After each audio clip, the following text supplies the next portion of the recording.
el profesor Pedro Calzadilla, presidente del Centro de Estudios Latinoamericanos y del Caribe Rómulo Gallegos CELAC, y Luis Alberto Lamata, quien será el encargado de llevar adelante nuestra conferencia el día de hoy. Para dar inicio entonces a esta primera cátedra de 2025, le damos la palabra al profesor Alejandro López, presidente del Centro de Estudios Simón Bolívar. Bueno, muy buenos días a todas y todos. Saludos, compañeros, compañeras de trabajo, maestros, los estudiantes de historia que están presentes. Saludos.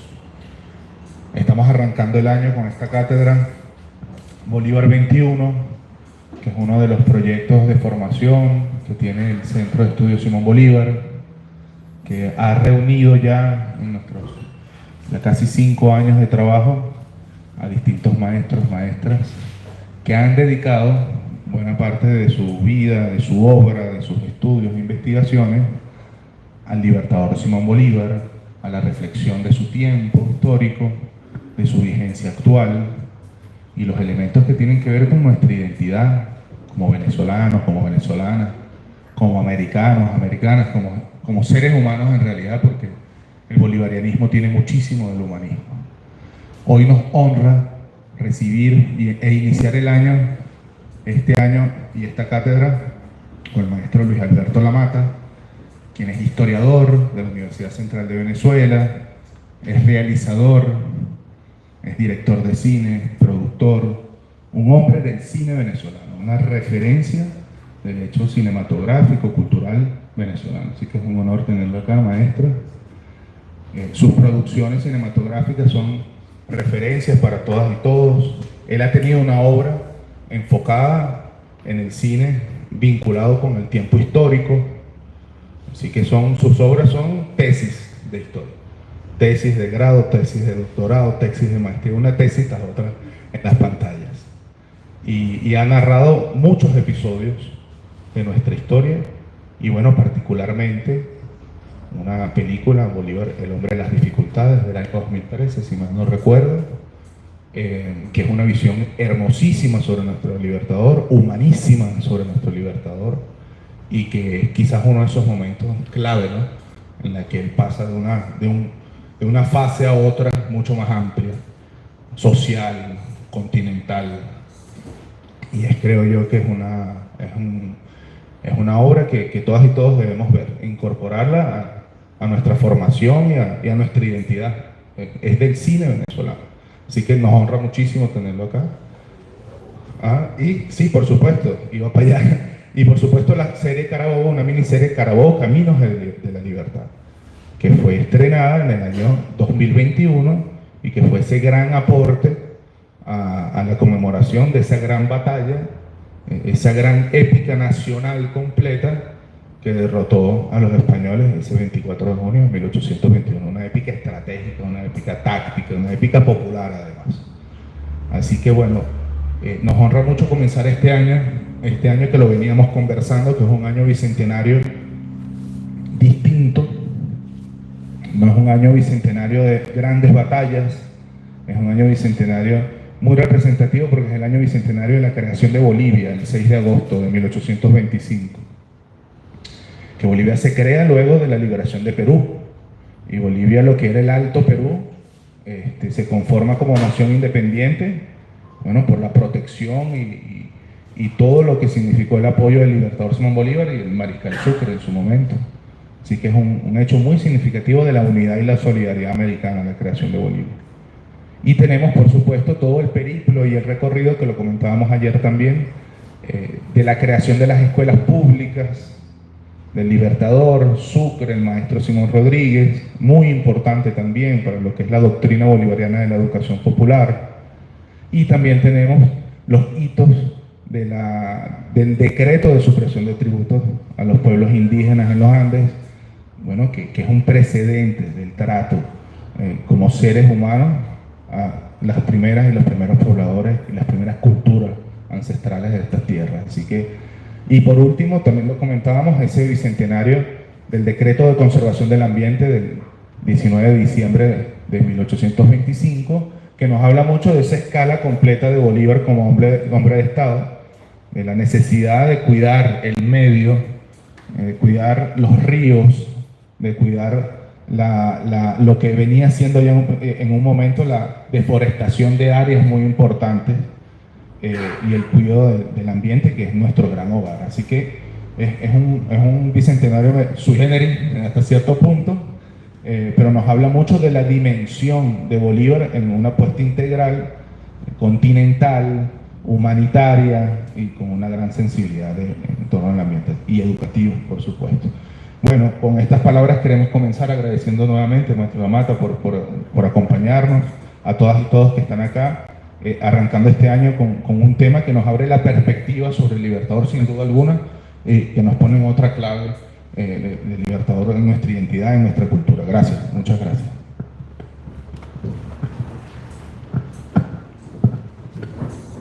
Gracias al profesor Alejandro, que aunque ha adelantado ya un poquito de la semblanza del profesor Lamata, nosotros quisiéramos poder presentarlo apropiadamente aquí, hablando un poco de esa trayectoria que usted tiene en la labor audiovisual.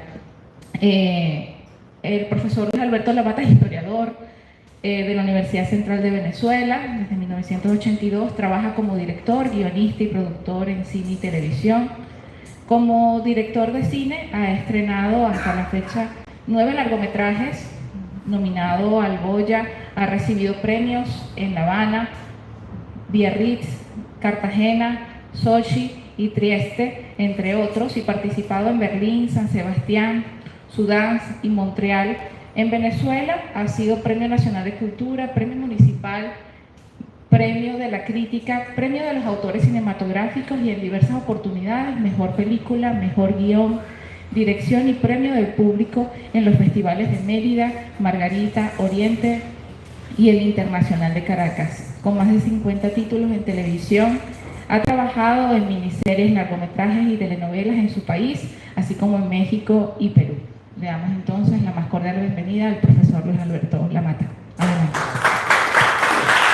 Gracias.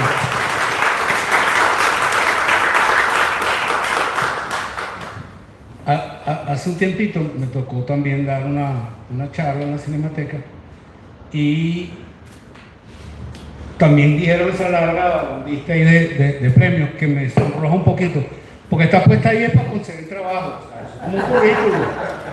O sea, seamos claros en eso. Si alguien piensa que yo me puede contratar como director, yo aspiro que lea eso.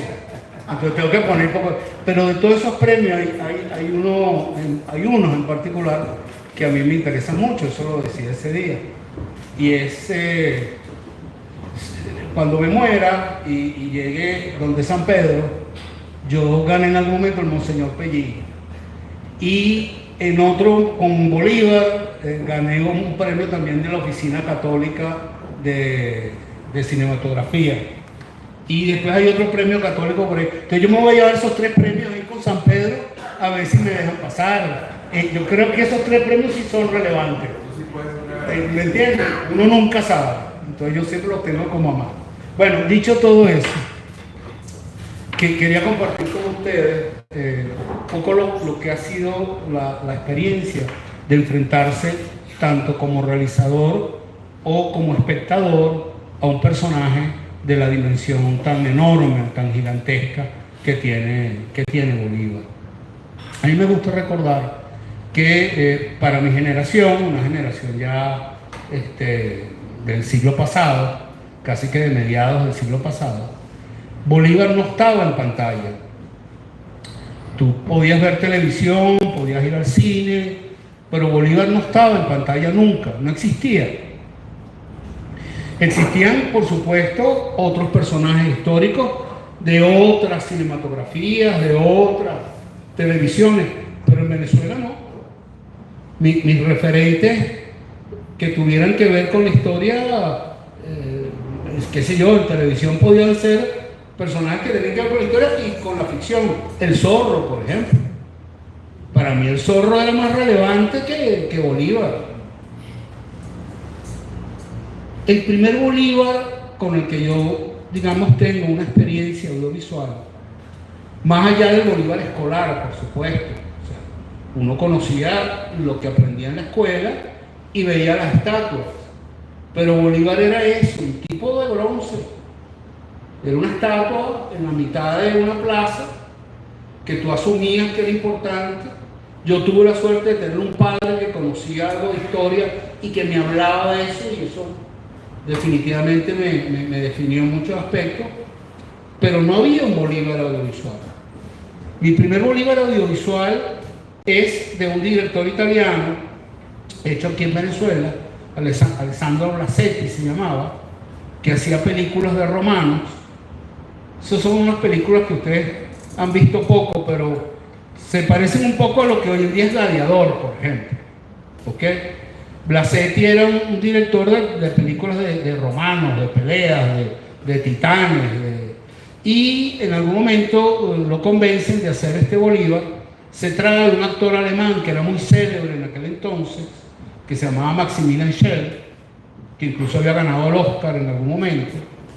Había hecho al menos una película que a nuestra generación impactó mucho, que se llamó Doctor Zhivago. Y esta gran estrella viene a ser Bolívar, con una italiana importantísima también, actriz internacional, Rossana Schiaffino, y este elenco que lo completaba un actor venezolano extraordinario que hacía el negro primero, que se llamaba Tomás Enrique, ya hace tiempo fallecido, pero un grandísimo actor, un enorme actor. A mí me tocó trabajar con él mucho tiempo después y nunca pude olvidar ese Pedro Camejo que él hizo. A mí la epopeya de Bolívar me impactó realmente, porque era el primer Bolívar que veía en pantalla. Mira, la película es del año 69. Puede ser que yo la haya visto en el año 70, tendría 10 años. Sí recuerdo que la vi en algo que ustedes los más jóvenes no vivieron, pero que era muy particular, que era un autocine. Recuerdo que la vi en el autocine El Cafetal. ¿Ok? Autocine era que tú ibas con el carro, se estacionaba el carro y agarrabas un perol que ponías en la ventana, que era el que tenía el sonido, y veías la película desde el carro.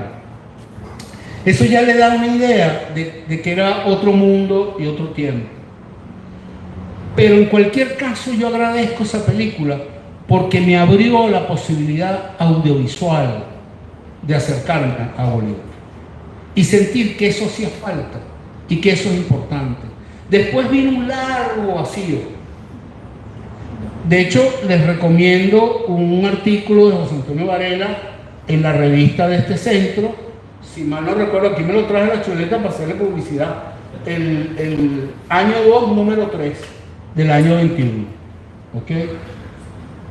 Porque ellos hacen allí un recuento de lo que han sido las películas de Bolívar. Casos muy curiosos. Un gran productor italiano, que llegó a ser incluso productor de Fellini, Dino De Laurentiis, vino a Venezuela para hacer una película sobre Bolívar. El proyecto nunca se hizo, que ocurre mucho.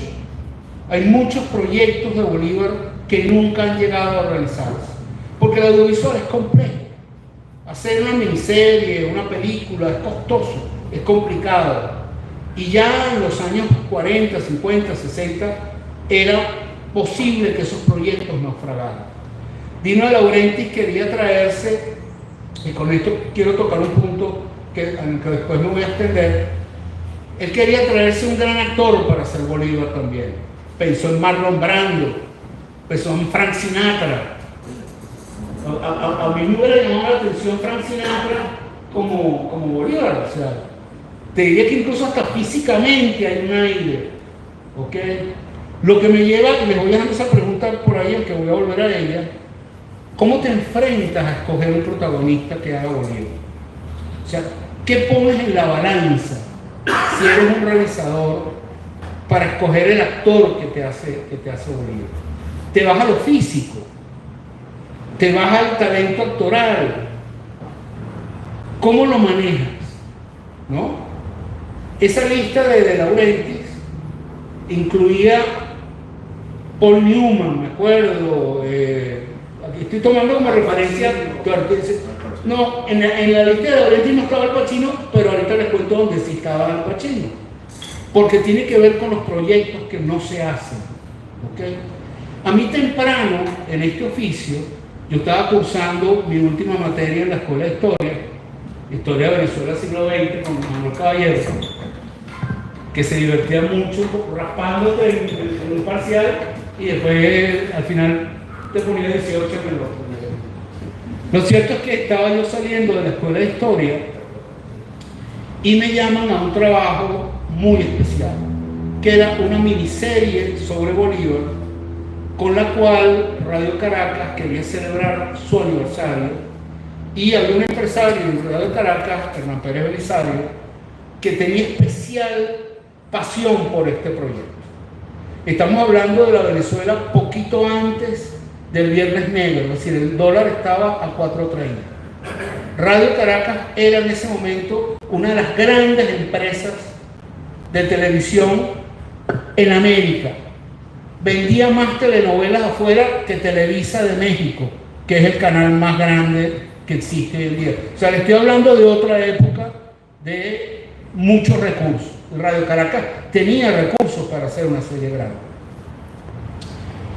Ese equipo en el que yo me incorporaba como una especie de apoyo estudiantil, yo lo que tenía era que investigar sobre Bolívar y entregarle fichas a, digamos, el capitán de los escritores que estaba allí, que era José Ignacio Cabruja. José Ignacio Cabruja era un escritor muy importante, un dramaturgo fundamental en la historia de Venezuela. A ustedes, los más jóvenes, les aconsejo ir a esas obras de teatro, y fue un hombre que en su momento además cambió la televisión. Pero el equipo era de lujo, porque era José Ignacio Cabruja, los más viejos saben a qué me refiero, Salvador Garmendia, Ilse Martínez. Entonces era muy rico sentarme en una mesa, hablar de Bolívar con esta gente y con otros. En ese equipo participaba también una compañera de clase, Inés Quintero. Participaba un profesor de la escuela que fungía también como asesor, que era Eliaspino Iturrieta. Y por supuesto, ir a las reuniones era un aprendizaje enorme. Y mientras tanto yo lo que tenía era que investigar sobre Bolívar, cosa que también me encantaba. Y buscar datos para compartirlos con Cabruja. Durante un año trabajamos en eso hasta que llegó el Viernes Negro. Viernes Negro fue la primera devaluación del Bolívar con respecto al dólar. Y ahí cambiaron los presupuestos y ya la serie nunca más se hizo. Sí, el final de eso, yo recuerdo que yo terminé la escuela en el 82, 83 tiene que haber sido lo de la serie, hasta que nos dijeron, mire, se acabó la serie, no hay serie. Yo recuerdo que tenía, no sé cómo será ahorita, pero en ese entonces en la escuela de historia te invitaban mucho a trabajar con fichas. Uno vivía haciendo fichas de toda vaina. Entonces yo tenía 2 maletas de fichas sobre Bolívar. Y un día delirante en el que se hablaba de elenco, salió a relucir el nombre de Al Pacino. Entonces habían 2 bandos, los que querían que fuera Al Pacino y los que querían que fuera Dustin Hoffman. ¿Ok? Así de loca era la situación. Pero no importa a quien tú pongas. A quien pongas no es Bolívar. Cuando tú haces una película sobre Bolívar y agarras a un actor y le dices, dime estos parlamentos, ese no es Bolívar. No lo es. Es una interpretación. Tú, para decidir quién es, tomas referentes los que quieras y tomas el camino que consideres más conveniente. Yo decía hace un momento, ¿será la calidad actoral? ¿Será que se parece? Es decir, hay muchas cosas que tú vas a poner en la balanza. Yo en distintos proyectos, con los equipos que han estado conmigo, nos hemos inclinado por distintas cosas. Pero siempre tengo claro, cuando juzgo mi trabajo o juzgo el de los compañeros, que ese no es Bolívar. ¿Ok? Siempre es una interpretación. Y eso es algo que está en la base de lo que es el cine histórico. ¿Okay? Yo defiendo mucho ese cine histórico, como defiendo mucho el acercarse a la historia con elementos de ficción. Yo soy un lector agradecido de novela histórica, cuando es buena. ¿Okay? Yo soy un espectador agradecido del teatro que tiene que ver con la historia, cuando es bueno. Y es probable que incorpore elementos de ficción, pero si es capaz de rescatar la esencia de lo que cuenta, vale la pena. Pongo un ejemplo venezolano, César Rengifo. A mí me gusta mucho el teatro de César Rengifo, ¿ok? Pero cuando él me está contando historias que tienen que ver con la conquista y con las comunidades indígenas o con las rebeliones durante la Guerra Federal, eso no es un documento histórico, ni es un trabajo académico, ni es una investigación académica. Él lo está haciendo a partir de la verdad y de la seriedad. Él está tomando lo que trabajaron los historiadores y los investigadores y de alguna manera lo está reelaborando en clave de ficción. Esa clave de ficción es importante, insisto en ello, porque son fronteras que se comunican y que es muy bueno que se comuniquen, pero que son fronteras. Una cosa es una monografía sobre algún aspecto de Bolívar y otra cosa es una película sobre Bolívar. Yo después de la epopeya de Bolívar, de haber visto, me acuerdo, la película de Diego Rísquez, Bolívar Sinfonía Tropical, la vida me dio la oportunidad, junto con un extraordinario equipo de escritores y de técnicos, de hacer un Bolívar que resulta que fue de los primeros que se hizo en Venezuela en un año donde aparecieron 3 películas sobre Bolívar. No habíamos hecho ninguna nunca, ¿no? Eso es muy venezolano, eso es muy nuestro. Y de repente en el 2013 hay 3 películas. Y para atrás no había nada. Pero enfrentarnos a ese Bolívar fue algo muy particular. Porque cuando tú tienes este personaje que es tan poliédrico como Bolívar, un diamante de muchas caras, y tú tienes que escoger cuál de ellas es la que te interesa. Y te obliga además a tomar decisiones que tienen que ver con lo que es el cine y con lo que es el cine histórico además. Hay algo que en ese equipo, y como después repetimos en algunos proyectos, discutimos bastante, es el hecho de ser fiel siempre al espíritu de la época. Eso es lo primero, pero es muy vago. Pero sobre todo ser fiel a los nexos entre los hechos. No íbamos, y en ninguno de esos proyectos, llámese Bolívar el hombre de las dificultades, llámese algún otro que nunca se pudo dar, llamado La Patria Grande, es decir,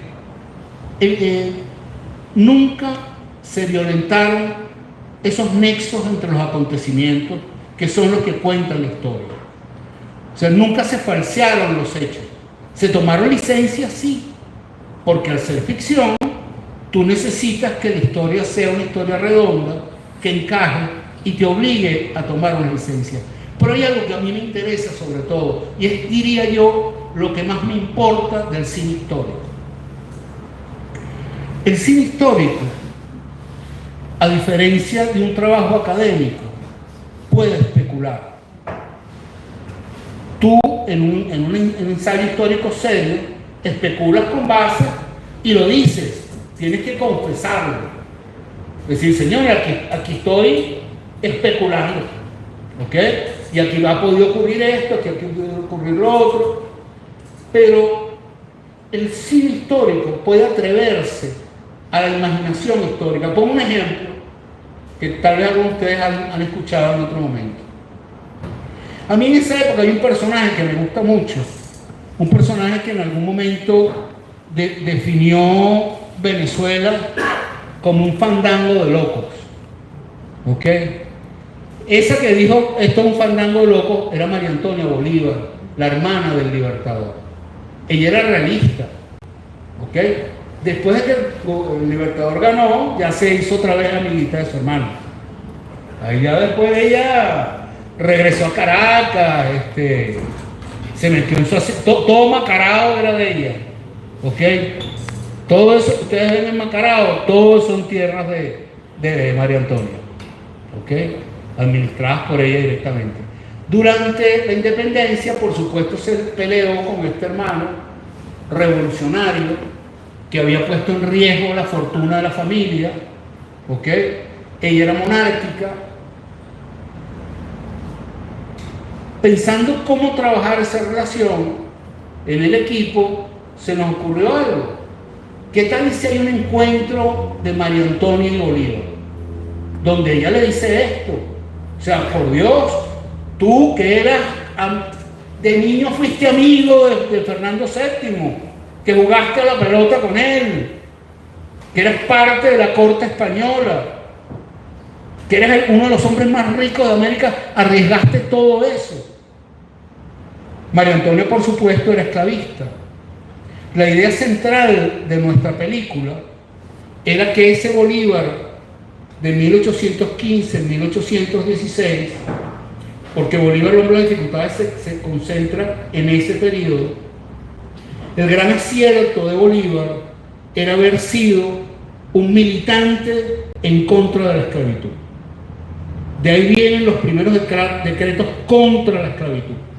Pero no solamente un asunto de moralidad o de bondad universal.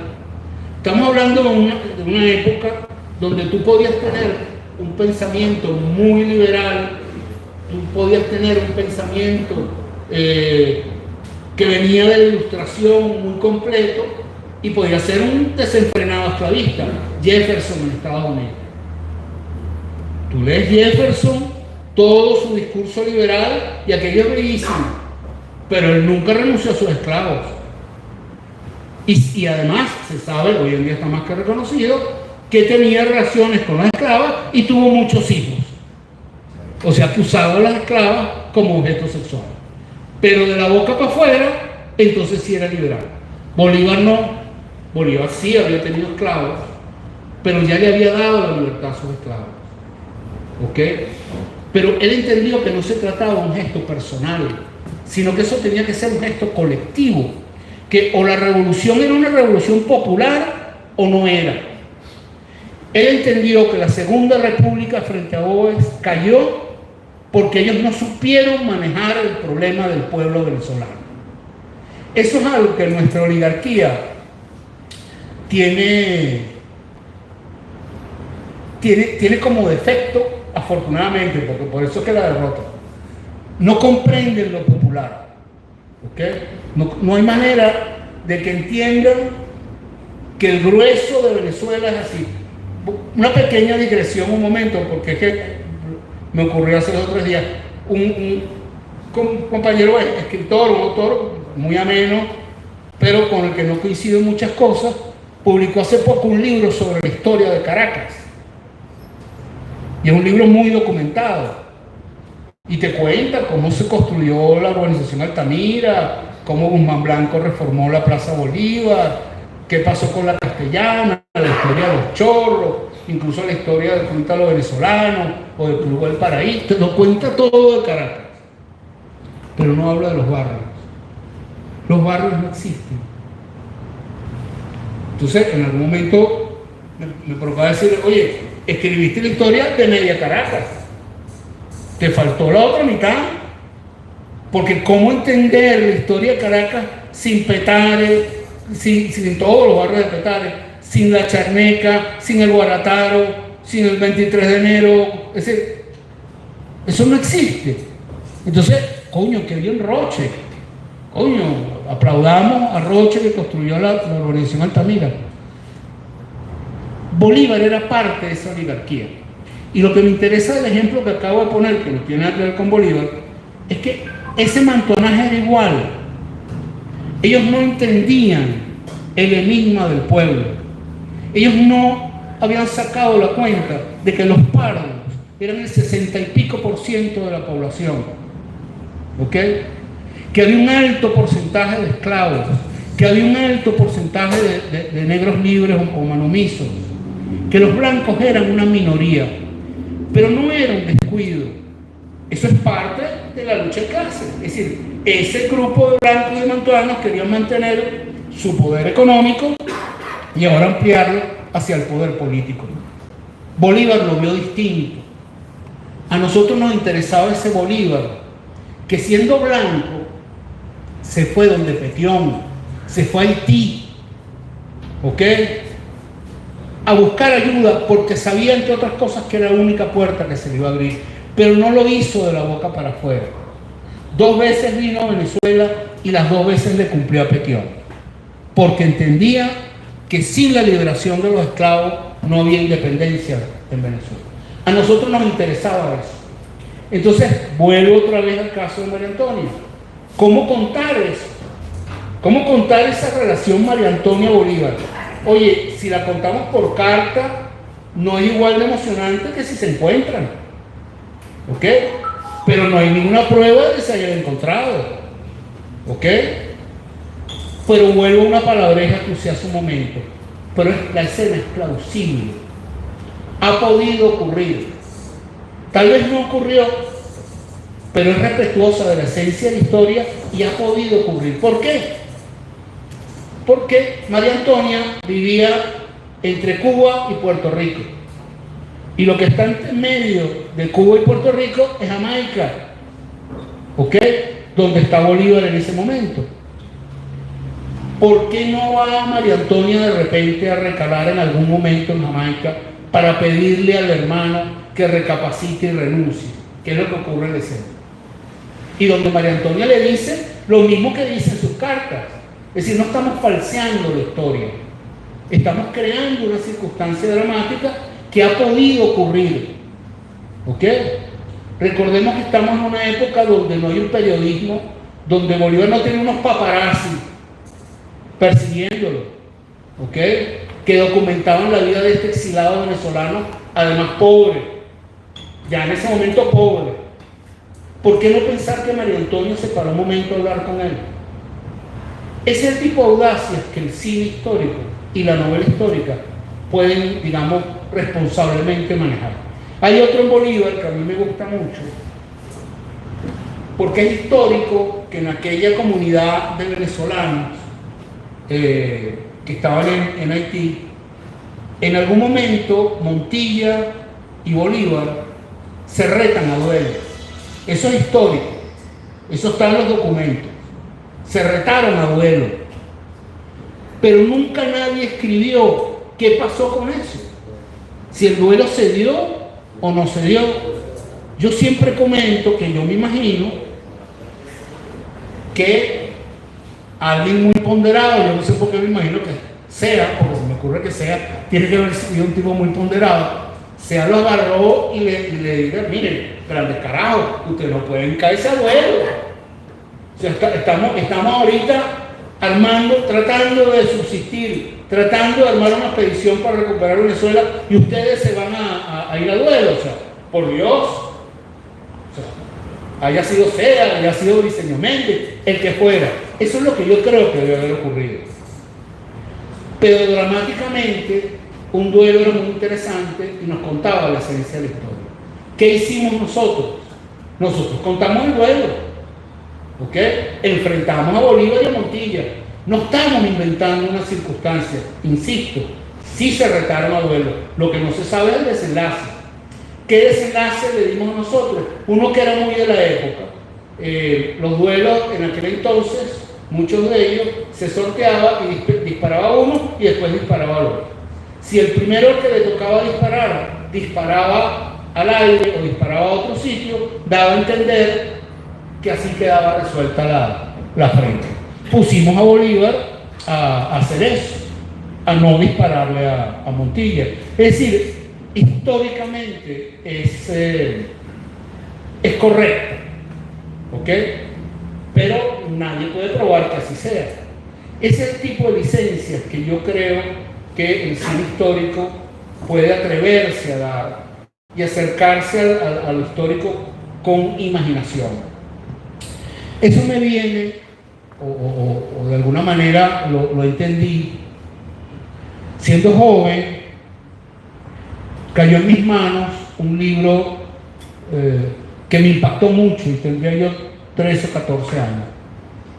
Así como me había impactado la epopeya de Bolívar, este libro fue como la siguiente estación hacia la historia, que era Bobes de Uruguay, de Francisco Herrera Luque.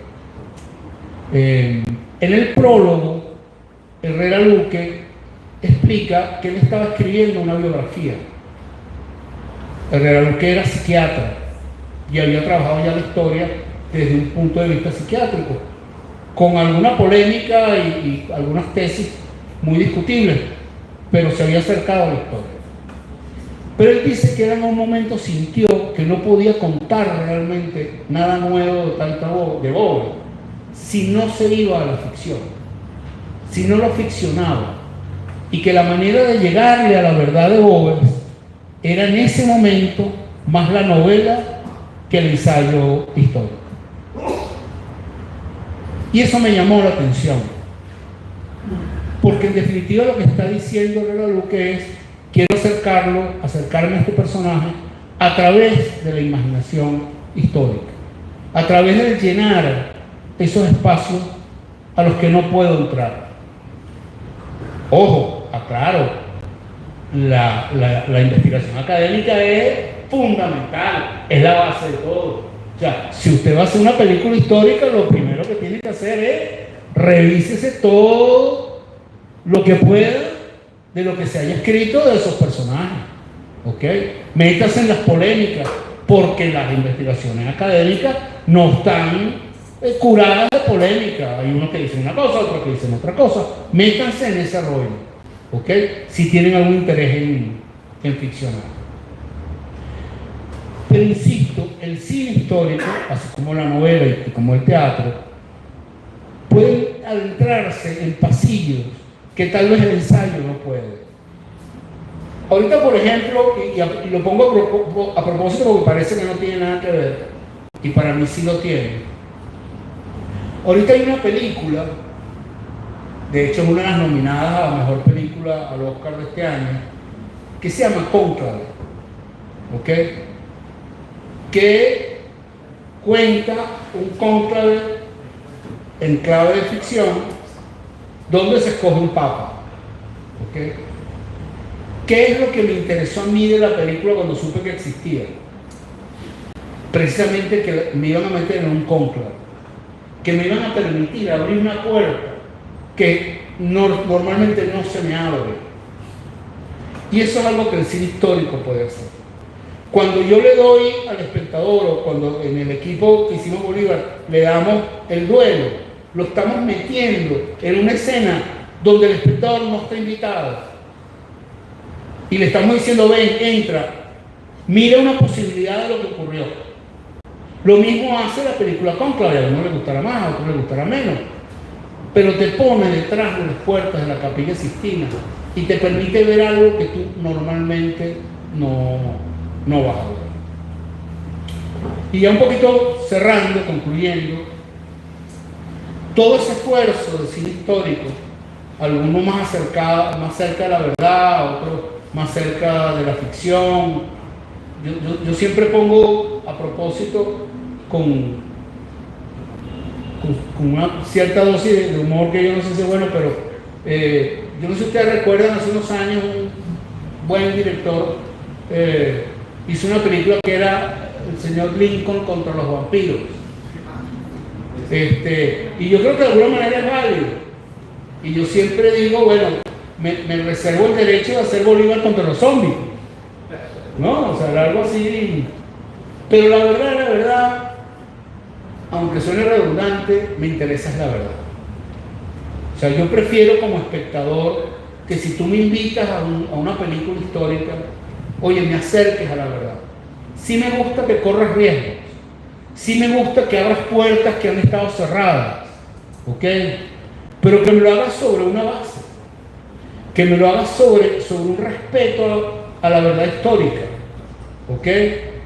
Que de repente tomes audacias, redondees situaciones, pero De repente el Bolívar, el Lincoln Cazavampiro, sí es entretenido, pero prefiero una buena versión de Lincoln, que me cuente un Lincoln más cercano a la verdad. Que también la hubo muy cercana, además. Que la hubo de Steven Spielberg, por cierto, muy seria, una biografía muy seria de Spielberg, que por supuesto no tuvo el mismo éxito de público que Bolívar contra los zombies, pero yo agradezco la de Spielberg. Puedo estar o no de acuerdo en muchas cosas, pero es una versión seria. A mí me gusta ese cine histórico. Yo no puedo evitar que me atrape mucho, que cuando veo una buena película histórica le doy gracias al director, al realizador, a los guionistas, oye, porque me están echando un cuento que creo que vale la pena. No sustituye otro tipo de trabajos, pero siento que es un paso adelante, y en el caso de Venezuela es un paso adelante en términos de identidad, de memoria, en términos de construir generaciones que tengan claro dónde están parados, ¿ok? No como mi generación, que de repente, hasta que no vio un Bolívar en el autocine, nunca lo tuvo en pantalla. Yo sí creo que las nuevas generaciones tienen que hacer sus Bolívares, y no me refiero al dinero, tienen que hacer sus interpretaciones de Bolívar, pero que es importante que Bolívar esté ahí siempre, que siempre haya una respuesta audiovisual que nos cuente esa maravillosa vida que tuvo el Libertador. Gracias.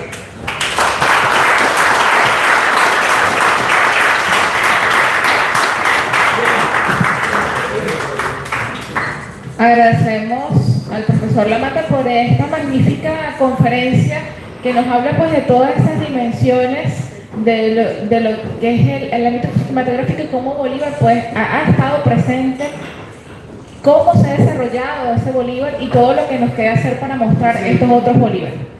Antes de darle la palabra a ustedes para unas preguntas y respuestas, le damos la palabra al profesor Pedro Calzadilla. Bueno, buenos días, gracias. Bueno, felicitar al Centro Simón Bolívar por esta jornada. Luis Alberto Lamata, uno de nuestros maestros, gracias por acompañarnos. Dos comentarios, preguntas, reflexiones. Uno, Bolívar es el nervio central de la identidad del pueblo venezolano. Desde que apareció en las vidas de este pueblo, en vida Bolívar ya se convirtió como en el centro de gravedad de la nación, de la patria. No es lo mismo hacer un cine histórico de un personaje cualquiera, digo yo, que sobre un personaje sobre el cual gravita todo un pueblo y sensibilidades de toda naturaleza, política, emocional, etc. Me imagino que meterse como cineasta o así como escritor, como historiador, pisar el territorio de Bolívar debe ser siempre, digamos, una tarea fascinante, pero a la vez polémica, ¿no? Primer comentario, pregunta. Y el otro es la idea de que, bueno, ya sabemos, ya Bolívar ya no lo sabemos.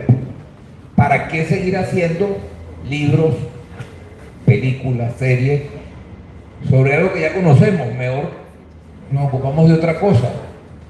Es decir, está siempre contada suficientemente la historia, el pasado, está siempre suficientemente recreado, o es algo que está abierto, me pregunto.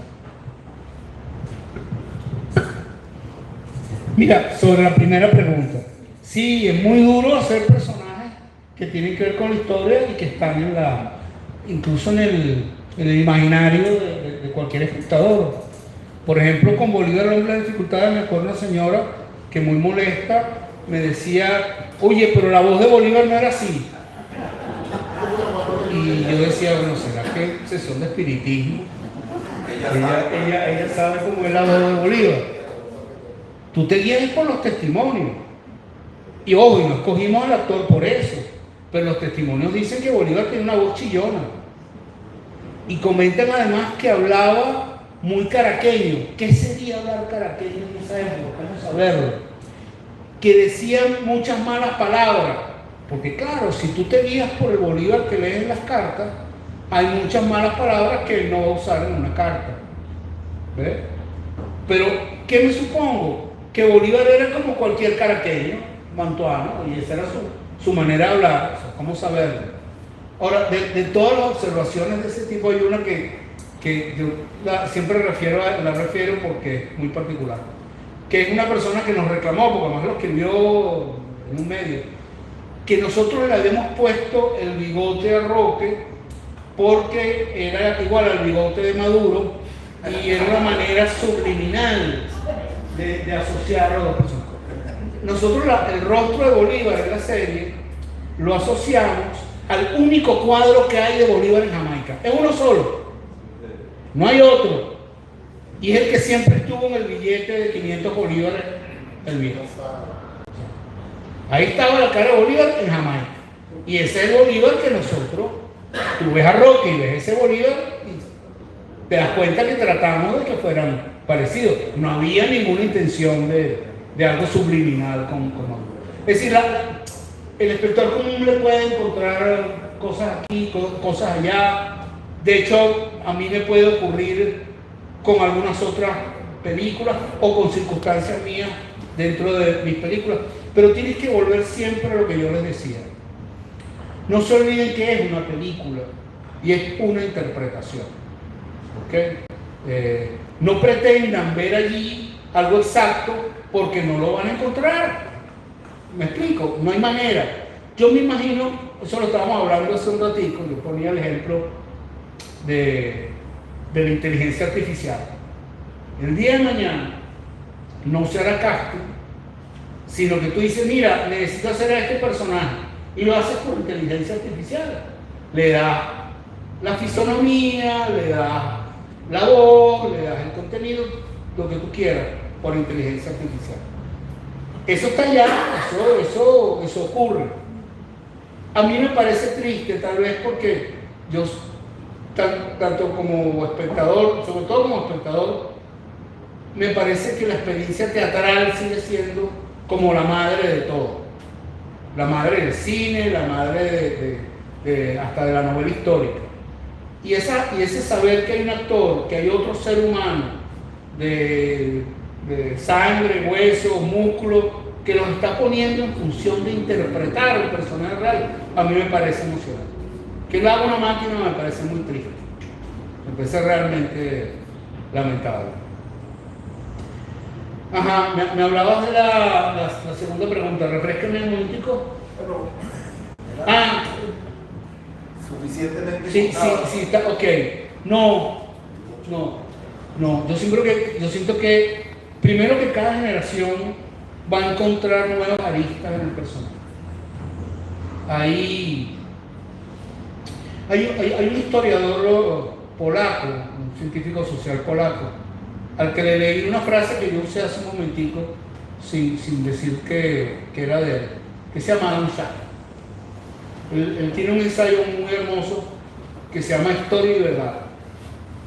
Y en definitiva, parte de lo que dice, reduciéndolo a lo más sencillo, es que la verdad es un gran diamante. Y así siento yo que es la verdad de Bolívar. Es un diamante de muchas caras. Es muy importante cómo le haces llegar la luz o desde qué ángulo la miras. Y de alguna manera el encuentro de la verdad es un esfuerzo colectivo. Ese esfuerzo colectivo es un esfuerzo de los venezolanos de las generaciones anteriores, de esta y de las que vienen. Siempre hay que ir a Bolívar porque, como tú lo decías, esa es la columna vertebral. El hecho de que nos llamemos República Bolivariana de Venezuela tiene un sentido. No solamente es un parteaguas con un pasado donde ese legado antiimperialista, de búsqueda de justicia social, de absoluta soberanía, que propone Chávez y que proponía Bolívar, no se había cumplido. Tenemos un siglo XIX que es un siglo XIX sobre todo de traiciones, ¿ok? De traiciones a ese ideal. Entonces creo que estamos obligados a contarnos y a recontarnos. Yo siempre pongo también el ejemplo, si tú ves la televisión inglesa, cada tanto vuelven a Shakespeare. Siempre hay una serie que tiene que ver con Shakespeare. O porque adaptan las obras de teatro, o porque hacen un tipo de recreación, o porque agarran unos personajes de Shakespeare y los colocan en otra historia. Pero esa televisión inglesa, y me refiero a la televisión inglesa por no salirme de la frontera del audiovisual, sabe que eso está en el medio de la cultura de Inglaterra y que ellos necesitan contarse y recontarse, ¿ok? En su épica, en sus verdades, en sus mentiras, porque también las mentiras nos cuentan. ¿O por qué creen ustedes que para Estados Unidos fue tan importante los westerns, las películas del oeste, donde ellos estaban haciendo como ahora quieren hacer con Groenlandia y con el Golfo de México? ¿Ves? Ese es el Estados Unidos de toda la vida, es el Estados Unidos terrófago.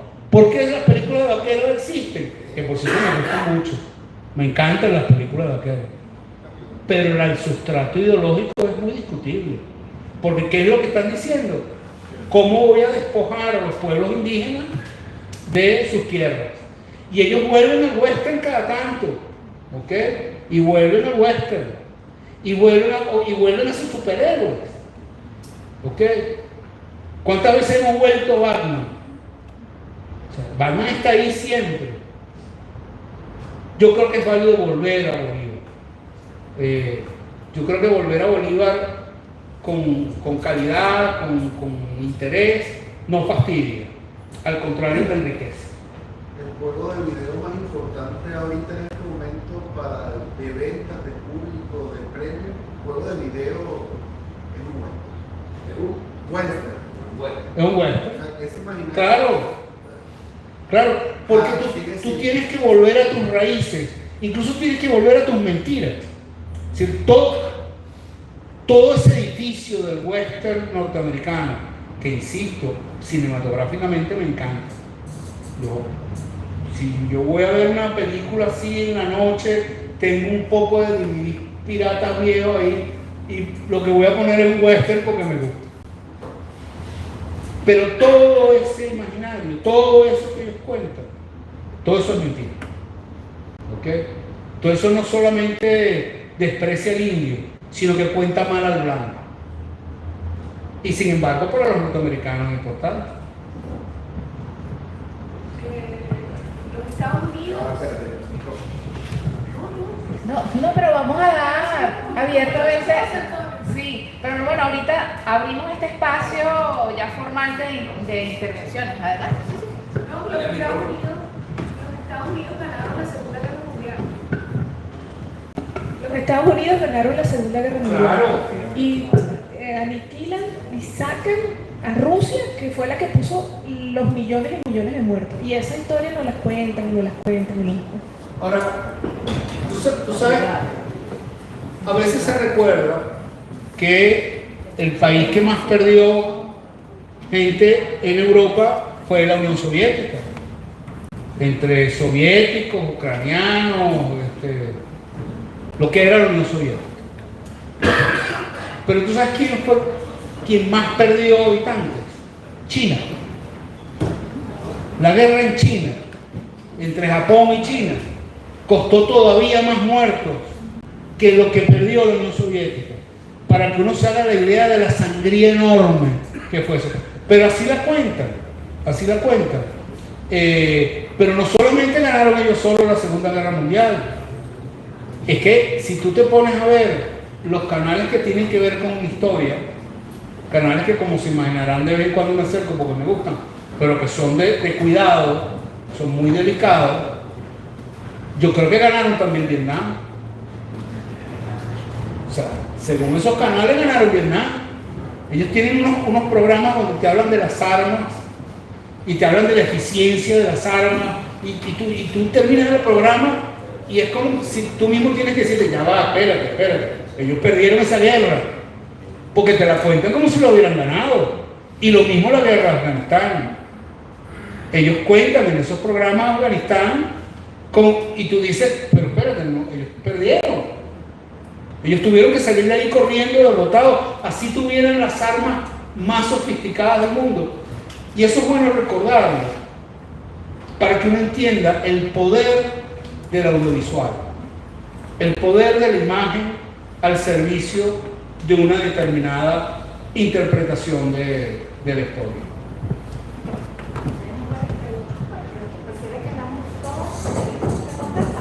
¿Cómo uno? Buenos días.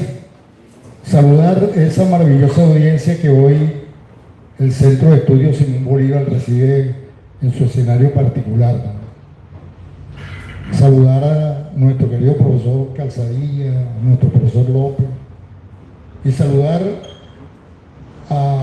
al profesor, historiador y cineasta Luis Alberto Lamata, que nos ha paseado por una serie de elementos cinematográficos, de historia, etcétera, que tienen que ver con la vida y obra de nuestro Simón Bolívar. Cuando él dice hay que volver a Bolívar, hay que rescatar a Bolívar, bueno, desde aquí, desde este centro de estudios, se está haciendo un esfuerzo que cada vez se multiplica más a los efectos de acercar más a ese Bolívar humano, ese Bolívar realista, ese Bolívar libertador, ese Bolívar diplomático a las comunidades. Ese es un esfuerzo que de momento se está haciendo. Y partiendo de la premisa, para concluir, que cualquier tema que se escoja del libertador Simón Bolívar será maravilloso llevarlo al cine. Si usted tuviera que hacer una película, denos una primicia, ¿cuál sería la temática que usted utilizaría para esa obra tan maravillosa que podríamos ver próximamente? Muchas gracias. Tú dices sobre Bolívar. Mira, no, Bolívar, como te digo, es inagotable. Yo tuve la suerte de participar con un equipo maravilloso. Contaba hace un momento en una miniserie que no se escribió, pero no se pudo realizar. Insisto, hacer una miniserie es un costo muy grande y en algún momento tal vez hubo otras prioridades. La llamamos Patria Grande y era un poco la vida de ese Bolívar gobernante en Bogotá, al frente de lo que llamamos la Gran Colombia, y además la historia de Manuelita.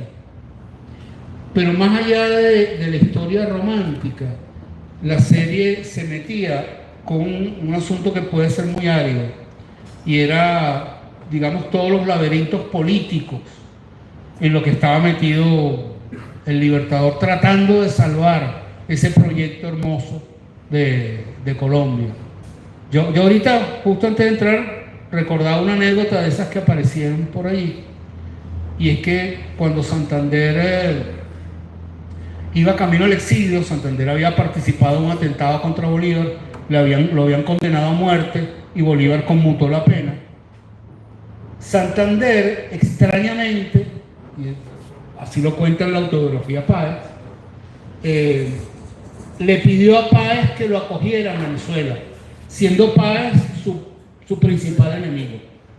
Probablemente para estar seguro y porque conocía a Páez de toda la vida y sabía hasta dónde podía llegar. La razón no está dicha. Pero lo que a mí me llamaba la atención, me acuerdo, y lo iba a proponer para que estuviera en el guión en su momento, era que Manuelita, que protegía mucho a Bolívar, rodeó a Santander de espías. Tenía 2 o 3 personas ahí que le reportaban directamente a él. Esa imagen de una Manuelita que está metida en la contienda política, oye, tengo ganas de acercarme otra vez a ella. ¿Ves? Además, contar todo lo bonito, lo romántico, cuando lo salva del atentado, Bolívar en el puente, las cosas que... Pero agregarle ese elemento que pudiera ser tal vez árido para algunos espectadores, pero que vale la pena contar.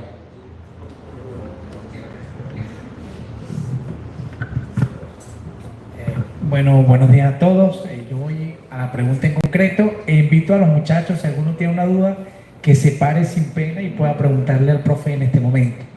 Profe, lo mío tiene que ver con el abordaje de la fuente.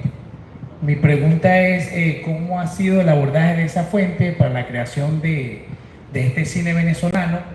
Y cómo eso, en el caso de los muchachos que están estudiando historia, se pudiese hacer un tipo de tesis de cine histórico, ¿no? Porque eso se puede también hacer, ¿no? Desde el abordaje que tenemos.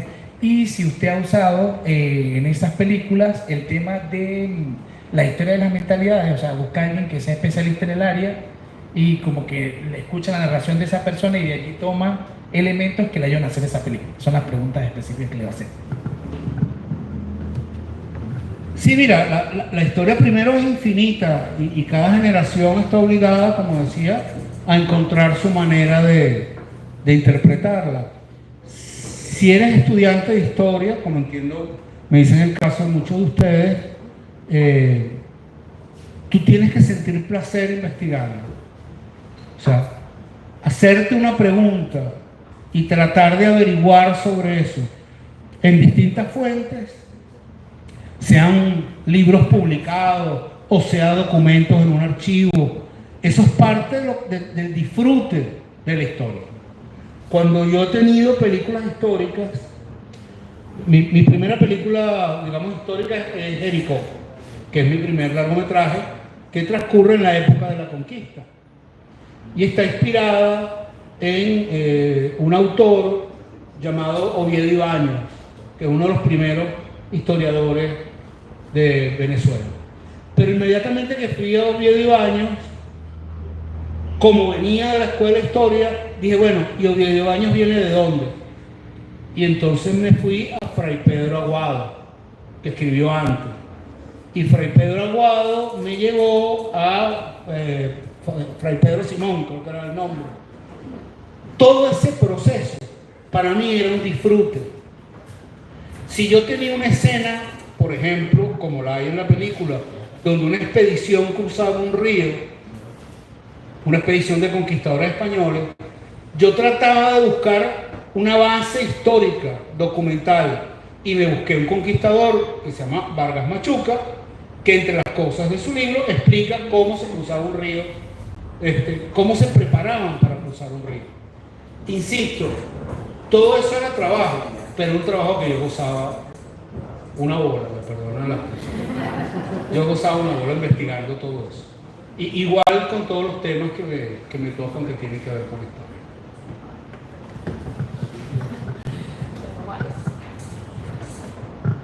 Luis Alberto, un gusto escucharte nuevamente. Y además, bueno, ver tantas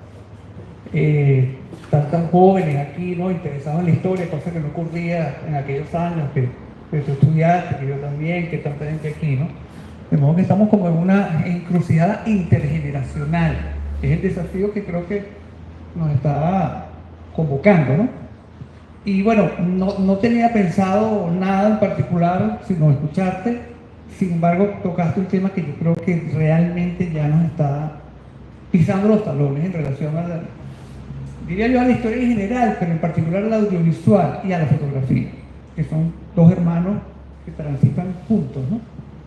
Porque a ti como cineasta te toca buscar actores, conociendo digamos, tu piso histórico, bueno, tienes que llevarlo a lo plausible cuando lo decides, toda esa maravilla de la imaginación. Ahora bien, yo donde quería llegar es a esto que te voy a contar, y es que he estado viendo recientemente algunos como spots, o sea, como piezas, como pastillas, donde se ve al Libertador. No quiero mencionar quién es porque no va a sonar feo, pero hay ya los intentos de hacer revivir al Libertador Simón Bolívar por la vía de la inteligencia artificial. No sé si ustedes lo han visto, yo lo he visto y quedé impactado. Y lo digo porque yo también vengo de la fotografía de película, de todo aquello que uno ve, que uno capta, que uno sabe que existió. Puede que no te guste, pero existió. O sea, tú no modificas aquello que tú filmas. Yo creo que cuando tú hiciste lo que has hecho, es decir, tu interés era captar a ese actor haciendo lo que estaba haciendo, no es que después le vas a meter un poco de cosas más, ¿no? Pero bueno, lo que voy es que, y este es el punto central del comentario, me quedo con la angustia de ver cómo se trastoca algo tan sagrado como el Libertador, haciéndolo llegar a lo que tal vez pueda yo expresar como quiero, que es que nos están convirtiendo en el superhéroe que no es. O sea, él es mucho más que un héroe, pero como te lo conviertes en una comiquita que parece de Hollywood, tú dices, ¿qué está pasando aquí? O sea, de verdad que yo me detuve. Y podría decir más cosas, pero creo que eso es algo que está llegando a los jóvenes que no sé cómo lo ven. O sea, yo sé cómo lo veo yo, pero no sé si a ustedes les parece que este es un camino acertado. O sea, hasta dónde llega justamente el manejo de... Hay uno que se está riendo por allá. En fin, no sé, me quedo con la inquietud de saber qué sienten los jóvenes a propósito de este tema. Sí, lo que pasa es que se nos viene otro mundo, ¿ok? Para el cual los más jóvenes están obviamente mucho mejor preparados que nosotros. Yo siempre creí que uno de los méritos de Bolívar era precisamente, no sé cómo mencionarlo, pero su fragilidad. Es decir, un tipo con una enorme voluntad, la voluntad de no rendirse, pero que era un firifiri.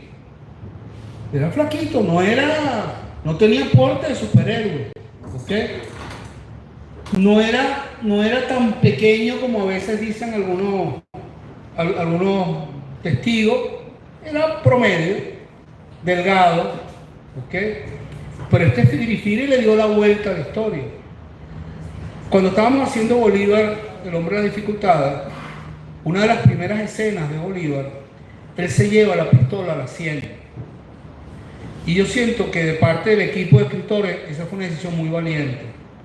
Porque mucha gente iba a decir, pero ¿cómo es posible que ustedes pongan a Bolívar con una pistola en la sien? Ese es Bolívar. ¿Ves? Eso no puede ocurrir. Tiene que ser el superhéroe impoluto. Y para mí la grandeza de Bolívar es que no se pegó el tiro, sino que asumió la vida y al año le está dando la vuelta a la historia. Ese es el Bolívar que yo admiro. ¿Ok? Y eso de llevarse la pistola a la sien es algo que le escribe en una carta. En la película hay una voz en off que acompaña esa imagen. Hay un narrador, no un narrador, sino una voz que es la voz de Bolívar escribiendo una carta.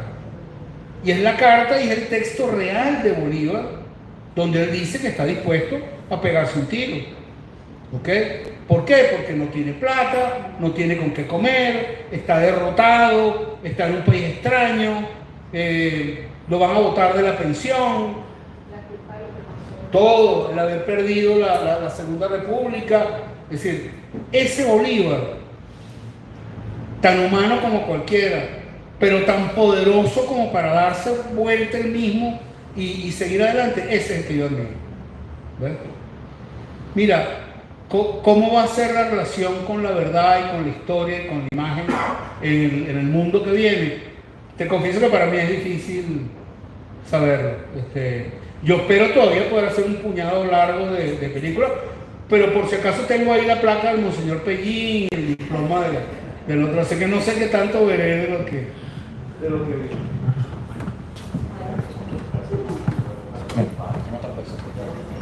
Bueno, maravillado siempre por la exposición y las respuestas. Mi pregunta va centrada en, ya hemos hablado un poco sobre el abordaje de la fuente, este ejercicio de imaginación histórica y este ejercicio también de buscar una verdad, pero una verdad que es parte de lo cotidiano, lo que nos hace realmente quienes somos en colectivo, ¿no? Pero cada generación tiene sus preguntas y cada generación tiene sus retos. Y para los más jóvenes, hay cosas que simplemente son cosas de la edad, bravuras, etc. Pero ya tenemos unos años, estamos como reposados, y más usted que está versado ya en este trabajo del audiovisual, ¿qué recomendaciones le da a los jóvenes, que no solamente los de historia, cualquiera, que quiera aproximarse al cine, al audiovisual, pero hacer hincapié en qué tentaciones no tocar, qué tentaciones permiten, y todo este tema de las redes sociales, todo, que la información, además de fugaz, es banal. ¿Qué recomendaciones le daría usted a todos los jóvenes, a todos los que quieran participar en el cine, de qué línea no pasar? Mira, tú usaste ahorita una palabra clave, dos palabras clave: participar en el cine. Si ustedes están interesados en participar en el cine, lo que tienen que hacer es crear y producir. Ustedes tienen como generación una ventaja gigantesca, y es que tienen una cantidad de medios que antes no existían. ¿Okay? Yo la primera vez que pude ver a través del visor de una cámara de cine, no de fotografía, de cine, yo creo que ya tenía como unos 17 años. ¿Okay? Hoy en día, cualquier recién nacido maneja la cámara que tiene en el teléfono. Entonces ustedes tienen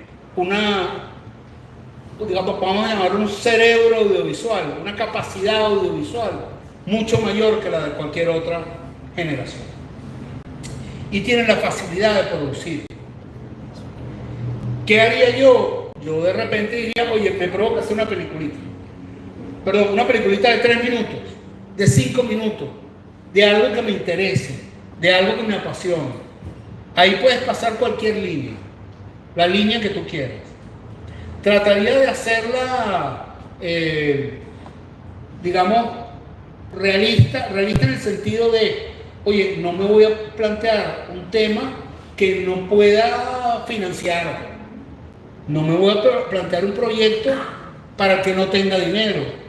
Pero si es algo modesto, oye, es muy fácil hacer un corto. Y mientras más cortos hagas, más aprendes a trabajar el audiovisual.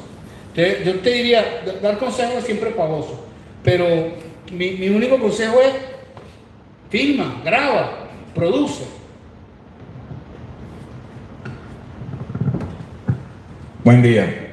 Sí, bueno, yo quería preguntarle básicamente, en el año 1983 sacaron una serie sobre el Libertador Simón Bolívar, que para mí ha sido, en términos audiovisuales, la más completa, porque digámoslo así, abarcó la existencia del Libertador desde 1817 hasta 1830, que es la de la señora Kaplan, Betty Kaplan. Y Mariano Álvarez, bueno, la interpretación que hace para mí es muy buena, muy buena.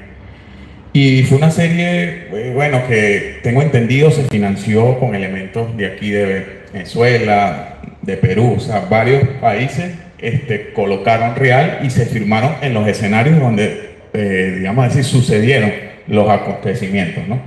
Por supuesto, yo no vi esa serie en 1983, la volvieron a retransmitir en el año 96, y fue la primera serie que me acercó al Libertador. O sea, yo no sabía más allá de lo que, bueno, de lo que nos han enseñado. Cuándo nació Simón Bolívar, con quién se casó, pero aquí ya sí pude ver al personaje, ¿no? Entonces yo quisiera saber cuál es su valoración sobre ese trabajo.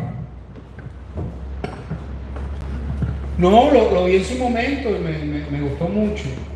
De hecho, siempre me quejé, digamos que la parte venezolana de ese proyecto, sobre todo, era el Estado del momento.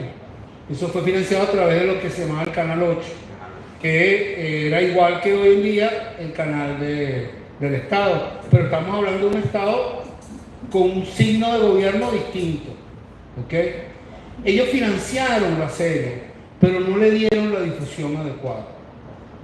Esa serie gustó mucho a los que la vimos, pero se vio de una manera muy restringida. ¿Okay? Yo estoy entendiendo hoy en día que no es solo un problema de aquel Estado, sino que es que el Estado venezolano, en general, incluyendo el de hoy en día, tiene que aprender a distribuir mejor su material. ¿Okay? Porque yo siento en aquel entonces que la serie de Betty Kaplan se perdió. Hay que entender que el Canal 8 era en aquel entonces un canal casi marginal. Lo importante eran Radio Caracas y Venevisión. El Canal 8 se veía muy poquito. el Canal 8 ha debido buscar otras ventanas para presentar el Bolívar de DiCaprio. Porque tú dices, ya que se hizo ese enorme esfuerzo de producirlo, de ir a Perú, de ir a Ecuador, de rodar fuera de Venezuela, oye, vamos a aprovecharlo. Parece mentira, pero todavía nos ocurre. Es algo que como país y como Estado tenemos que aprender. Estoy totalmente de acuerdo con lo que usted dice y lo hemos vivido muy cerca, ¿verdad? Ahorita todos queremos volver a ver Carabobo. Pero los que tenemos ya 40 sobre 40, el imaginario o la imagen que tenemos de Bolívar es la de Mariana, porque esa fue la única que además tuvimos la oportunidad de ver. Bien, buenos días, muchas gracias. Una pregunta sobre toma de decisiones fundamentalmente en unas películas, dos películas que usted realizó. Cuando se estrena Bolívar, El hombre de las dificultades, de forma paralela también se estrenó la película de Alberto Arbelo, la de Bolívar, ¿no? El Libertador, que bueno, que son dos lógicas narrativas muy distintas, ¿no? La de Arbelo desde la representación del mismo Bolívar en el protagonista, y todo el paneo que hay sobre, bueno, la vida del Libertador es distinta a la narrativa que usted construye, que en función a un problema, técnicamente, a un momento histórico y que de allí dibuja una serie de matices que permite complejizar mucho más que una gran narrativa amplia, ¿no? De toda la vida, que parece ser lo que hace Arbelo, desde quizá una decisión, por así decirlo, de, bueno, construir un Bolívar con unos cánones más heroicos y más esto, y que bueno, creo que comercialmente tuvo también otra dinámica muy distinta al hombre de la dificultad, pero vamos a decir que dentro del gremio de la gente dedicada a la historia, siempre se destacó que el hombre de la dificultad era históricamente mucho más cercana que lo que fue Libertador, o que Libertador quizás tuvo un mejor, vamos a decir, un mejor despliegue dentro de lo que es cine comercial, por así decirlo. Incluso bueno, fue preseleccionada el Oscar y todo esto. Hay una decisión en esto, de quizás ver a este Bolívar desde una complejidad de la cotidianidad mucho más profunda que lo que fue la de Arbelo. Pero cuando usted hace Miranda, que también anteriormente se ve esperado la de Risque, la de Miranda parece ser que hay una construcción de la vida completa de Miranda. También sé que es una miniserie, o sea que hay mucho más contenido de lo que se hizo la película, pero la decisión parece ser que fue construir a Miranda heroico, por así decirlo, ¿no? Y la de Risque fue construir a Miranda con sus matices, ¿no? O sea, estos matices de la figura, que me parecen como que dan otro nivel distinto de lo que finalmente que no es una narrativa.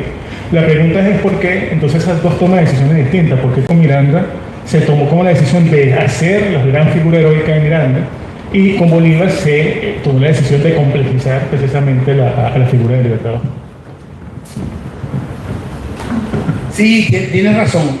Sobre todo porque yo creo que a la hora de enfrentar un tema cinematográficamente, lo peor que puedes hacer es cerrarte en un dogma o en una manera sola de hacer las cosas. Mis películas, y lo reconozco, e intencionalmente, a veces parten de un punto de vista diferente. En el caso de Bolívar, el hombre de las dificultades, parte del reto era precisamente tocar un solo tema de ese personaje. Hay que aclarar, y eso está explicado en la revista de esta institución que recomendé, vale la pena que la revisen, porque Bolívar, el hombre de las dificultades, es parte de una serie de películas que se hizo en América Latina con el auspicio de Televisión Española, una productora privada española que se llama Wanda, de José María Morales. En el caso de Venezuela, Delfina Catalá Alter fue la que se incorporó, además de la Villa del Cine. Es decir, pero por ejemplo en México se hizo una película sobre Hidalgo, en Argentina se hizo El Cruce de los Andes, Larraín, un realizador chileno, hizo Higgins. Es decir, es parte de una serie, y la condición era esa, que fuera un solo tema. A mí me pareció interesante y creo que defiendo ese criterio. El caso de Miranda era distinto porque además era miniserie. Yo de hecho nunca estuve muy contento con que saliera como película, porque yo mientras la hacía, lo que hacía era una miniserie, y el aliento de una miniserie no es el mismo de una película. ¿Ves? La película al final se termina convirtiendo en un gran resumen de la miniserie, Y eso no me gusta. No tiene un arco único y sólido. Pero bueno, pero entendía que por otras razones había que sacar la película. Decisión que, como te digo, fue... O sea, yo terminé de rodar y empecé a montar la miniserie. Y al tercer día me dijeron, no, mira, va a tener que ser una película. Vamos a montar primero la película. Después se montó la miniserie. Pero tenía, quieras que no, un valor divulgativo importante. Que también tienes tú que poner en la balanza. Hay obras que son más autorales o menos autorales. Un historiador también se enfrenta a eso. Estoy haciendo con esto una investigación original y viendo un nuevo ángulo y proponiendo algo distinto, o estoy escribiendo algo para que el lector promedio sepa de historia. Ese es un valor que también existe. Lo divulgativo es importante, o sea, no se puede despreciar. Yo te puedo decir que Bobes, que no lo mencionaste, es mucho más autoral que Miranda. ¿Ves? Bobes es mucho más mía que Miranda. Incluso te comento, en términos de producción, de inversión de dinero, Bobes es mía, con algún apoyo de la Villa Encina, pero un apoyo minoritario. En el caso de Miranda no. Miranda es una película de la Villa del Cine. ¿Ves? Eso de alguna manera a mí me compromete. ¿Por qué? Porque si la Villa del Cine me busca porque quiere una miniserie o una película que tenga un valor divulgativo, yo tengo que respetar esa idea. Te lo digo porque yo me hacía la pregunta a veces con Miranda. Y en un momento yo sentía que era muy arrogante de mi parte decir, yo voy a agarrar Miranda y lo voy a convertir en una miniserie muy personal. No, ya va. Te están llamando para que hagas un Miranda, coño, que lo vea el gran público venezolano y sepa quién era Miranda. Sobre todo porque, digamos, ese Miranda autoral lo había hecho Diego y me parece válido. Yo una vez traté de explicar esto, me acuerdo, y el periodista, que era furibundo antichavista, trataba de buscar la punta, pero yo le decía con toda sinceridad, a mí me gusta el Miranda de Diego, me parece que hay una parte que no cuenta, porque así como tú cuentas que Miranda era un personaje que, según dice, le gustaba guardar un pelo del pubis de las compañeras que conocía a lo largo de la vida, y eso te parece lo más importante. Oye, a mí me interesa el personaje político. Puede ser menos interesante. Reconozco que al gran público, coño, el otro demás, imagínate tú. ¿Ves? Y digo que no es que no me interese. Oye, pero yo también quiero conocer al Miranda político. Yo quiero conocer ese hombre que fue capaz de recorrer el mundo, coño, digamos, construyendo el gran proyecto de la independencia de América. Entonces, esto alguna vez lo hablé con Diego, como alguna vez lo hablé con Beto. Valga la curiosidad de que Beto vio mi Bolívar en el Festival de La Habana y yo vi su Bolívar en el Festival de La Habana y lo vimos juntos. Yo fui a ver su película y él vino a ver mi película. Y la discutimos. Y sí, son dos criterios totalmente distintos. ¿Ok? Aquí entre nosotros hay otra pequeña diferencia de como 49 millones de dólares. O sea, la diferencia de presupuesto te puedo decir que era... Una vez me encuentro en un automercado con un técnico. Y él había trabajado en las dos películas. Y él mismo lo dijo, y además estoy con Beto ahí en la película de Bolívar. Esa sí tiene real. Como diciendo que nosotros no habíamos tenido tanto. Pero ojo, está bien usado. Son dos criterios válidos. El Bolívar de Beto es un Bolívar mucho más espectáculo. ¿Ok? Y eso es válido. Eso es válido. Yo he escuchado muchas veces la crítica, no, que Edgar no se parece a Bolívar. Es una interpretación, es lo que yo decía ahorita, es la interpretación de Bolívar. Puede gustarte o no, y efectivamente nosotros quisimos que se pareciera. Yo siento que cuando tú puedes lograr que se parezca es lo ideal, pero que no es lo más importante. Lo más importante es que sea un buen actor y que interprete la esencia del personaje. ¿Ves? Yo en cualquier caso, ya con esto concluyo, prefiero que haya mucho Bolívar y entren en polémica a que haya poco. Y eso me ha perseguido a lo largo de mi carrera. Por mencionarte algo que cuando yo estreno Jericó, Diego, buen amigo además, había estrenado América Terra Incógnita. ¿Ok? Buen amigo, pero tenemos dos visiones totalmente distintas del cine, y ambas válidas. Pero lo curioso es que cuando él termina de filmar América Terra Incógnita, yo le compro el vestuario a Diego Risco. O sea que mis españoles, buena parte, están vestidos igualitos que la película de Diego Risco, porque es la misma ropa, ¿ves? Pero contado de manera distinta. ¿Qué quisiera uno? Que haya más recursos, que haya más películas que tú puedas confrontar y que en esa confrontación yo creo que ganamos todos. Buenas, mi nombre es Alan Piñango, estudiante de Historia de la UNEDARTE, y quería hacer una pregunta que me llamó bastante la atención, referente a cómo se recibió Bolívar, la película de Bolívar por parte de diferentes países, y qué impacto tuvo referente a su legado histórico. Y si se recibió crítica por parte de otros historiadores que no tengan tanto que ver por parte de la estética, como el bigote o la voz que se mencionó anteriormente, sino de cómo se construyó Bolívar históricamente hablando. Gracias. Mira, internacionalmente le fue muy bien, sobre todo más era parte de esta serie de películas, y esa serie de películas fue a varios festivales.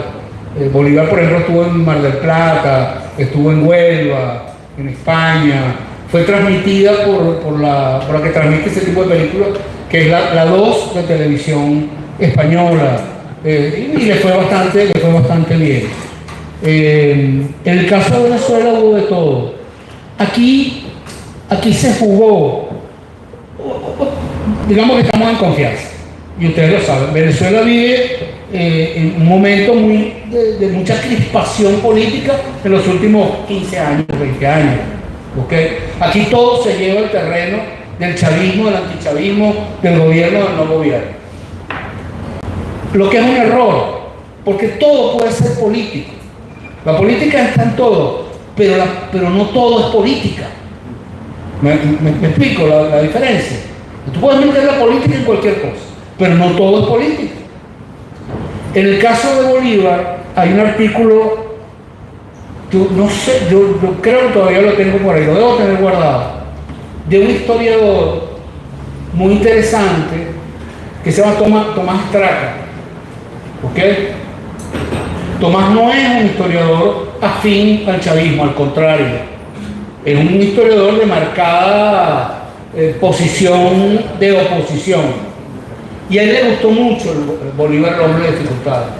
Y él decía, y lo cito precisamente porque tú lo comentas, él decía que es curioso que se ha manejado por razones partidistas que el libertador de Arbelo es el libertador de oposición y el Bolívar de la Mata es el Bolívar chavista. Y Tomás Straca decía, pero históricamente es al revés. El Bolívar de la Mata es el que sigue a la historiografía más o menos comprobada, aunque sea de oposición. Porque uno no puede cegarse. El mismo mencionaba a los historiadores en los cuales yo había tomado y había leído. Entre ellos Yasmín Iturreta. Por Dios. No lo decía exactamente lo mismo que Elías, porque hay cosas que la veo distintas, pero no iba a entrar en la diatriba de que algo es verdad porque está cerca de mi partido político. ¿Me entiendes? Tú puedes tener tu posición política, pero coño, tienes que ver la historia de frente. Y tampoco creo que el libertador de Beto haya sido chavista. ¿Ves? Ellos, cuando les digo ellos, porque los conozco, te digo, soy un amigo de Beto y a Edgar lo conozco también. Ellos alimentaron esa polémica, ¿me entiendes? De que había un Bolívar chavista y un Bolívar antichavista, porque les interesaba por la taquilla, ¿okay? Y para evitar ese problema, lo que hicieron fue no venir a Venezuela. Ellos no estuvieron aquí en el estreno. Se perdieron completamente. Es válido, todo eso es parte del juego. No creo que uno deba darle tanta importancia a eso. Yo puedo tener diferencias con la película de Beto. No me gusta el tratamiento que le da Miranda y a la prisión de Miranda. En la película de Beto parece que Bolívar entrega a Miranda y yo no estoy de acuerdo con eso.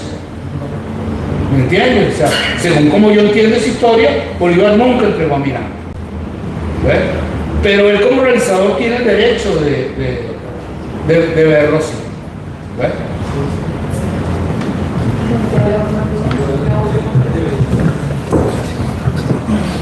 Buenos días para todos, mi nombre es Ricardo Antequera. Antes que nada, bienvenidos a los jóvenes estudiantes de historia, bienvenidos a la aventura de la historia, porque esto es una aventura.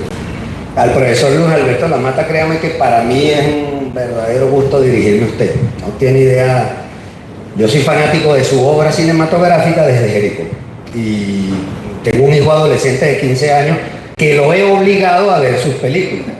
Porque no, lo tengo que obligar porque los jóvenes de 15 años tienen una tendencia. Hoy vamos a comprar unas historietas que están de moda, pero tiene Venezuela Heroica obsequiada desde el 2019 y no se la ha leído. Si no lee el primer capítulo, no hay más historietas. Así estoy criando yo a mi muchacho. Pero ha visto Jericó y le gustó. Yo he visto sus películas, al principio vi 3 veces Desnudo con Naranja, porque yo soy especialista, no soy especialista en nada.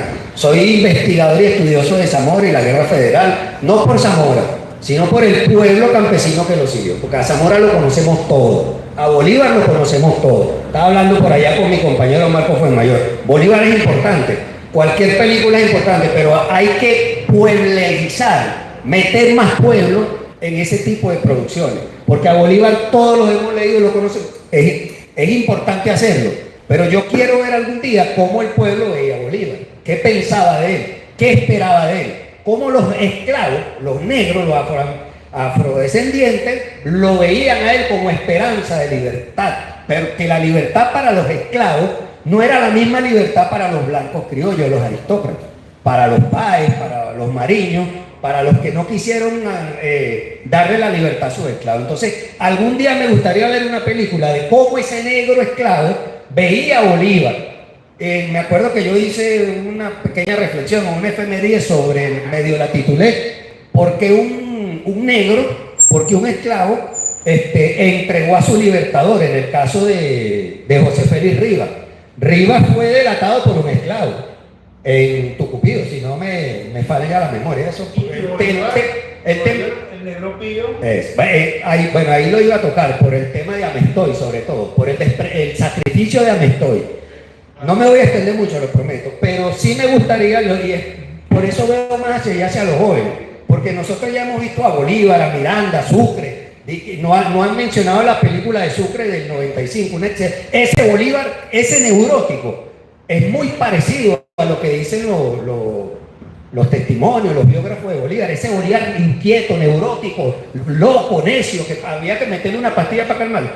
Es muy cercano a lo que posiblemente haya sido el libertador. Pero me estoy dirigiendo, Luis Alberto, con el permiso de mis compañeros, a los jóvenes, porque la historia, ellos tienen un testigo que nosotros le estamos entregando, y hay que exigir ver en las películas futuras de Bolívar a los negros, al pueblo, a los pardos, a los que siguieron a Piar. ¿Por qué después del Cipa de Piar, que no lo voy a tocar, por qué siguieron a Bolívar a la Nueva Granada? Ellos no están en la historia escrita. He leído muchos temas, batallas, pero no están los pardos, no están los negros. Voy a la película, excelente, claro, siempre. Pero y el pueblo, y el pardo, y Leonardo Infante, eso es importante. Entonces, ya para las generaciones, ustedes para el futuro, exijan que aparezca el pueblo, los negros, los esclavos, en la narrativa, tanto historiográfica como cinematográfica. Dos reflexiones y una pregunta, que todo va en base a lo que usted, bueno, a lo que usted planteó. Bueno, el tema de la reconstrucción histórica, importantísimo, por supuesto, ya usted lo mencionó. Es un recurso que se maneja mejor a nivel cinematográfico que historiográfico. Lo vimos en el cisma entre Bolívar y Miranda en la prisión del 12, y lo vimos en el caso de la muerte de Zamora, en la película de Zamora, que al final, el que no conoce la historia, bueno, ¿quién mató a Zamora? El silencio de Guzmán lo dijo todo. De repente con el cine pudieron reconstruir algo que historiográficamente es complejo demostrar, porque siempre está el tema de que dónde está el documento que diga que Guzmán fue el asesino. Y con esas necesidades hemos lidiado muchas veces. Otro punto importante, con el duelo entre Bolívar y Montilla en la película, que me encantó, sobre todo el final. El final. ¿Quién aparece al final? Bueno, usted fue el constructor. ¿Quién aparece al final de la película El hombre de las dificultades? ¿Cómo cierra la película? ¿No la recuerdan? Yo se la recuerdo.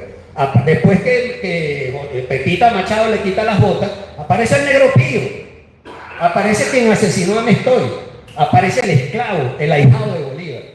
Y eso te lo agradezco, Luis Alberto, como venezolano, al que utilizó ese recurso, porque queremos ver más pueblo en esas construcciones. En el tema del duelo entre Montilla, porque para mí, como yo me dedico a la historia de las armas del siglo XIX, es importante. Ahí salta un gazapo, Luis Alberto. Las pistolas de duelo con lo que se batieron los dos pertenecen a 20 años posterior a la industria militar y no corresponden a la época. Sin embargo, no hay problema, porque eso pasa en el cine. A Dino de Laurenti se le escapó ese gazapo. En la batalla de Waterloo de 1870, cuando Napoleón está arengando las tropas que el rey le mandó a capturarlo, los franceses empuñan un fusil Brown Bess que se ve la platina con la marca, que era británico. Esos gazapos se le escapan, pero hay que cuidarlo. Bueno, disculpe, el poder de la imagen.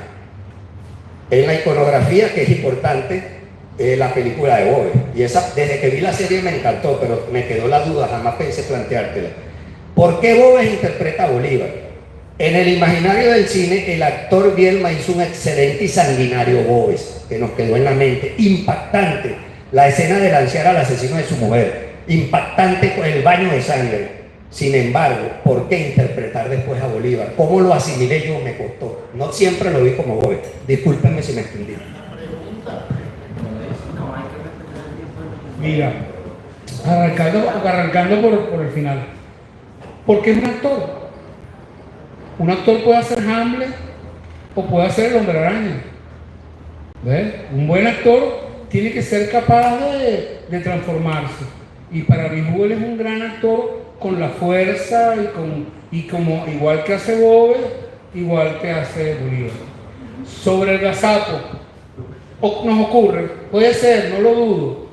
Cuando me presentaron el arma me dicen que es de la época. Pueden estar equivocados. Hay otros gazapos que yo he asumido conscientemente, porque no tienes más remedio, porque no hay otra utilería y tienes que contar la historia. Porque como te digo, es complicado. Y ya por último, y con esto cierro, tú mencionas algo muy importante, que es el pueblo de las películas. A mí me interesa mucho el cine que tiene que ver con el venezolano de a pie. No solamente las grandes personalidades. Es decir, yo he tenido la oportunidad de hacer Miranda, de hacer Boves, de hacer Bolívar, pero también me interesa Santiago de Jericó, que es alguien de a pie. Me interesa Capitán y Mudita, de Desnudo con Naranja, o me interesa Su, que es una esclava anónima. O sea, yo siento que son como dos universos, ambos interesantes, pero que a mí como espectador y como realizador me interesa mucho ver a ese venezolano de a pie retratado en el tiempo. Tú lo mencionas, y yo lo mencioné también en otro momento. En la sociedad colonial, el 60 y pico % de los habitantes eran pardos. Cuando tú lees venezolano, no te da esa impresión. Hay una mención a los pardos, comercio, esto, no. Venezuela era ya una sociedad mestiza, era ya una sociedad mulata, que tenía una vida económica y tenía una vida política. Ese pueblo, del que tú mencionas, hay que irlo a buscar en el cine. Oye, muchísimas gracias. Agradecemos al profesor Alberto Lamata, por habernos permitido este diálogo, este intercambio que además enriqueció muchísimo, como todas estas perspectivas, por habernos acompañado en la Cátedra Bolívar 21, y los invitamos a estar pendientes para la próxima convocatoria. Vamos a hacer la cátedra una vez al mes y a seguir encontrándonos con Bolívar. Muchísimas gracias, feliz tarde.